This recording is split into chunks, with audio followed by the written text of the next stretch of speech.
Biedrība Stopiņu Salaspils partnerība dibināta 2009. gadā. Tā apvieno Stopiņu un Salaspils lauku teritoriju. Mērķis ir galvenokārt veicināt iedzīvotāju iniciatīvu, pašvaldības tieši vietējās teritorijas attīstībai. Un arī piesaistīt dažādu fondu līdzekļus, lai šos mērķus realizētu. Biedrība pamatā strādā ar 2 fondiem – Eiropas lauksaimniecības fondu lauku attīstībai un zivsaimniecības fondu. Periodā no 2009. līdz 2013. gadam no lauksaimniecības fonda apgūt 352 000 eiro, realizējot 50 no 70 iesniegtajiem projektiem. Savukārt zivsaimniecības fondā apgūt 198 000 eiro, realizējot 9 vērienīgus projektus. Iedzīvotāju aktivitāte ir palielinājusies, jo jau uz pirmajām kārtām varbūt aktivitāte nebija tik liela, un būtībā mēs varējām atbalstīt gandrīz visus iesniegtos projektus, tad ar katru nākamo kārtu tā aktivitāte palielinājās. Ir arī ļoti patīkami, ka ir izveidojušās vairākas jaunas nevalstiskas organizācijas, kas varbūt agrāk bija vienkārši kaut kādas domu biedru grupas. Tad, šie projekti palīdzēja to, ka šie cilvēki saorganizējās, nokārtoja visas formālās lietas, un tagad es domāju, ka viņu darbība ir daudz tāda efektīgāka arī citās jomās. Es esmu arī vietējais iedzīvotājs, un man arī ir daudz patīkamāk pašlaik, pastaigāties gan gar Ulbrakas ezeru, gan ir visādas iespējamās aktivitātes cilvēkiem pieejamas, visādas gan bērniem, gan pieaugušajiem. Es domāju, ka to jūt katrs, varbūt ne katrs iedzīvotājs zina, ka šie projekti ir tieši realizēti ar šo finansējumu, un ka Stopiņos un Salaspilī darbojas šāda biedrība, bet es domāju, ka to rezultātu redz un izjūt katrs.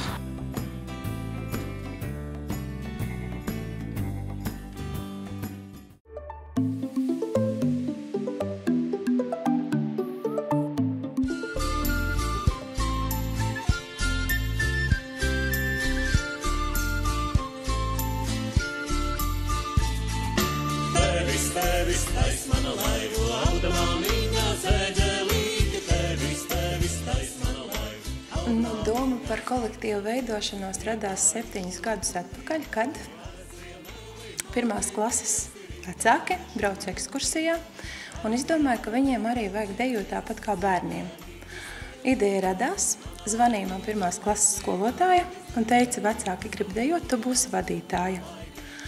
Sākumā es pasmējos par to, bet pienāca septembris, pāri salasījās un darbība sākās. Tātad, pirmo gadu mēs nodejojām ar lienētiem tērpiem, kādus varēja aizlienēt tādus caurus un šūtus un lāpītus, kožu sēstas. Un tad mēs runājām ar pagastu, un nāca tā ideja, kad varētu caur lauku atbalsta dienestu ar Salaspils un Stopiņu partnerības starpniecību piedalīties Eiropas projektā uz tērpiem, tautas tērpiem. Protams, mēs aktīvi pie tā darba ķērāmies, jo nepieciešamība bija liela. Un tā radās mūsu pirmais projekts, apjomīgs, liels, jo mēs iegādājāmies 3 tērpu komplektus, lai varētu dejot ne tikai viena veida dejas, bet lai tiešām varētu katrai dejai piemeklēt novadam atbilstošu tērpu. Zemgales tērpi ir 12 komplekti, jo tie ir paši graznākie, viena no dārgākajiem, kas mums ir, un pārējie tērpi mums ir pa 16 komplekti. Protams, mēs visus 6 gadus intensīvi koncertējam. Latviju mēs esam izbraukājuši krustus čārus, esam bijuši ārzemēs, Bosnijā, Slovākijā, Lietuvā. Tā kā visur mēs dejam ar šiem tērpiem.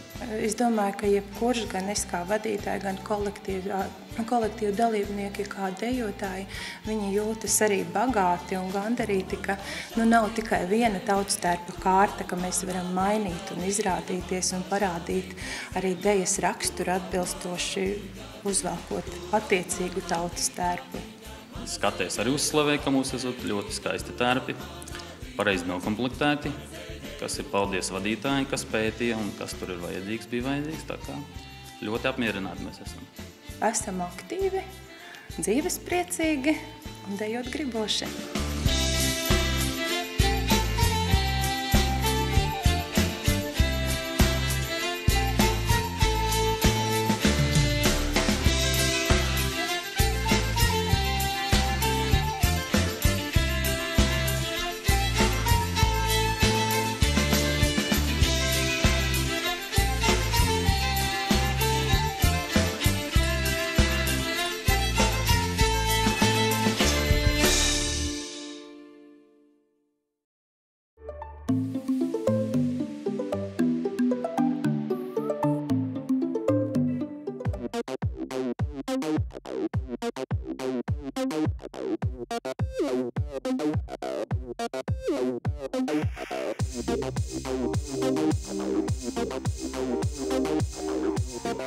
Tad otrajā projektā mēs rakstījām video un datortehnikai.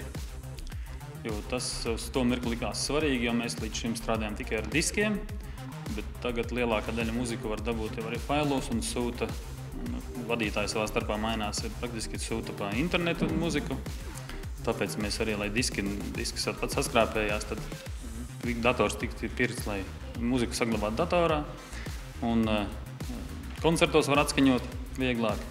Un video tīri priekš tāda, kad mēs varam tagad filmēt gan koncertus, gan mēģinājumus, un pēc tam analizēt paši. Pašam jau liekas, ka tas ir nodevies ļoti labi, bet, paskatoties video, tur ir brīžiem liekas, kad ir ārprāts.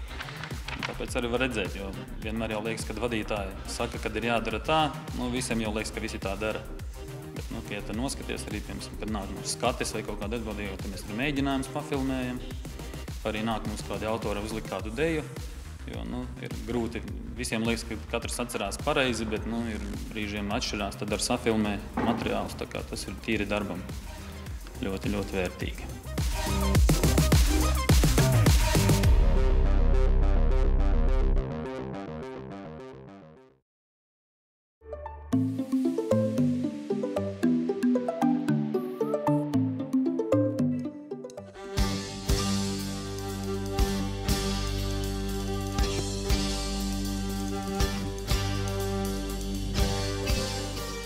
Tātad trešais projekts mums bija pilsētas koncertu tērpu projekts. Tērpus mēs iegādājāmies, tāpēc, ka ir tautas dejas, kas jādejo tautas tērpos, bet ir arī tādas programmas, kur dejo pilsētas tipa tērpos.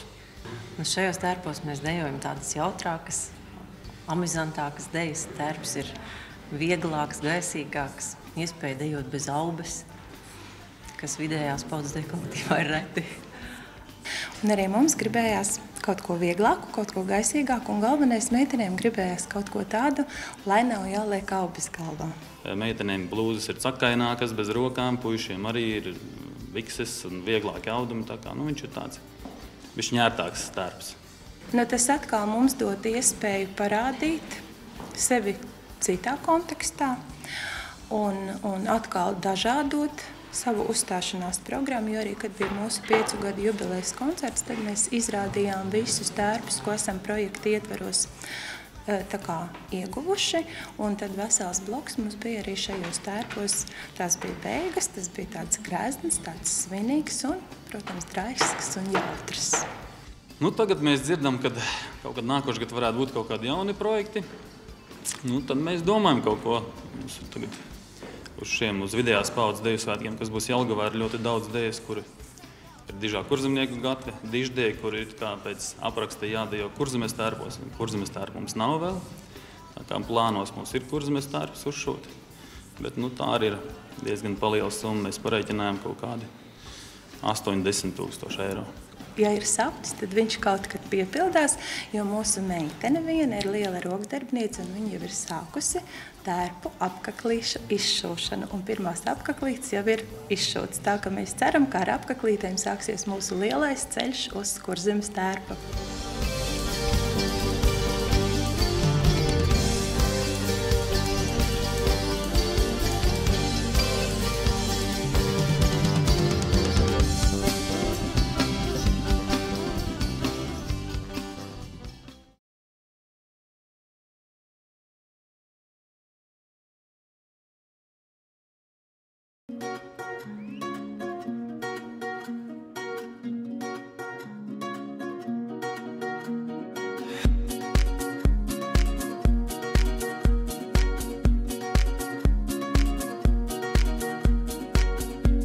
Biedrība Subkoelija īstenoja projektu, kas ļāva iegādāties inventāru savvaļas dabas fotografēšanai, vērošanai, ļauj mums, mūsu biedriem un cilvēkiem, kurus mēs aicinām iesaistīties dabas vērošanā. esam jau ieguvuši tiešām kvalitatīvas bildes, esam spējuši aizvest bērnus skolēnus ekskursijās un parādīt, kurš ir kurš putns. Nu jā, pirms tam bija tas, kas arī šeit pirms filmēšanas notika. Ornitologs var pastāstīt, kas tā pa balsi, kas pa putnu, kas tur dzied, bet nevar parādīt tik labi. Un pat ja parāda, tad tas putns vienā brīdī ir, un otrā brīdī tas cilvēks jau vairs neredz vai nesaprot, kur viņš bija.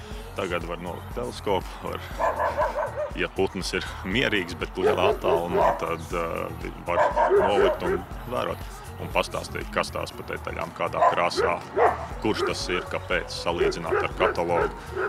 Putnu vērošanā vispār tā tehnika ir kritiski svarīga, jo kamēr mums nav kaut kādas, teiksim, binokļu, teleskopi, kaut kā tam tādas labas optikas, visi putni ir tālu, mazi, pelēki un mēs neredzam viņus. Un tad, kad mēs ieraugam optikā, tad bieži tas putns ir tik spilgts, ka cilvēki ir pārsteigti, ka tiešām Latvijā dzīvo tādi putni.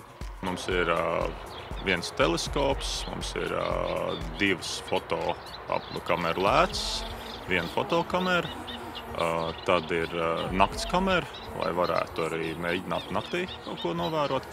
Tā, kas vēl bija, nu jā, un vēl mēs iegādājām arī putnu attēlus, no kā mēs izgatavojam plakātus, un ir iespēja vēl izgatavot citus tādus kā prezentācijas materiālus. No tiem pat labāk ir bijusi viena arī izstāde Stopiņu vidusskolā, izmantojot šos materiālus.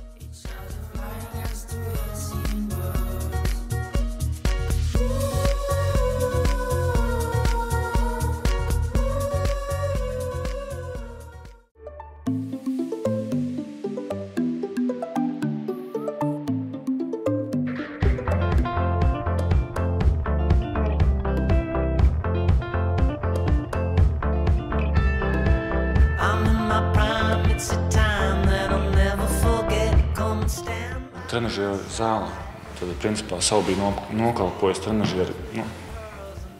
Tad arī savu bija nokalpojuši un tad prasījās pēc kosmētiskā remontiņa un arī jauniem trenažieriem, ko mēs iegādājāmies 4 kardio un 6 spēka trenažierus, gumijotās ripas un ģērbtuves kapīti.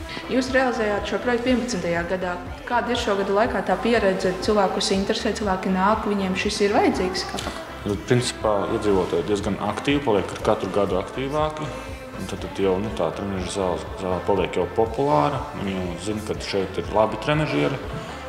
Un te ir maigi, tīrs instruktors ar saviem padomiem.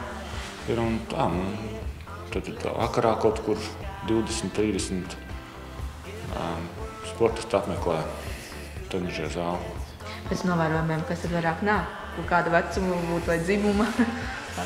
Pārsvarā nāk jaunieši, tieši 12. klase varētu būt 11. jaunieši, tā sparīgi trenējās, tāda jauniešu vecuma.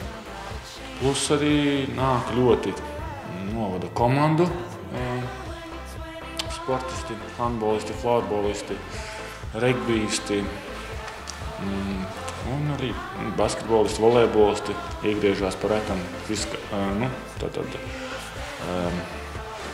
sagatavošanas periodā, ka vajag vairāk tomēr to stienīti un vairāk spēku attīstīt. Un, protams, arī visi pārējie novada iedzīvotāji, kas grib uzturēties, kas grib labi izskatīties.